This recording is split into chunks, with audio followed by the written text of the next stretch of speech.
bigger than your hands, okay? Make a sphere.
There's a line that my hands are traveling along, and the line endpoint starts here in the center, and the line other endpoint is here at the top of my shoulder.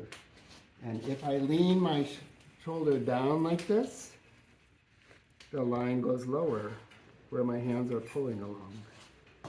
Okay.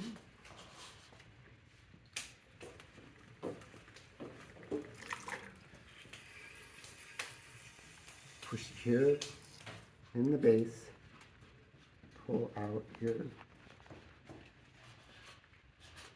Make a curve.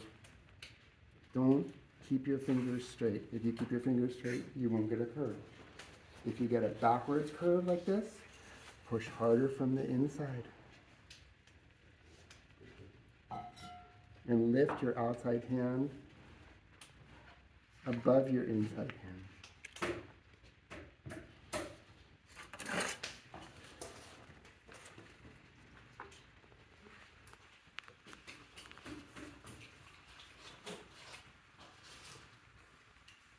You don't have to use rib.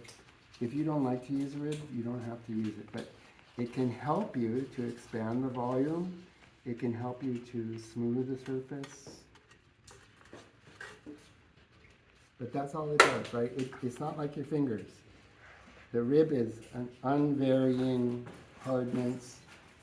It has an edge that will meet the clay, and the clay will come and form itself to your tool.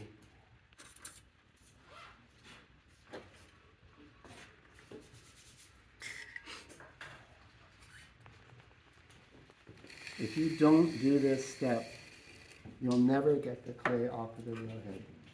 If you don't use the wooden knife tool to remove the extra soft and wet clay at the base, you'll never be able to pick the piece up. It will slide around, it will slip through your fingers, it will deform when you finally pick it up.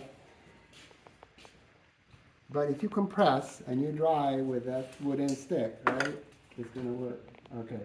So the bigger one, right, that we're going to use to cut my hair.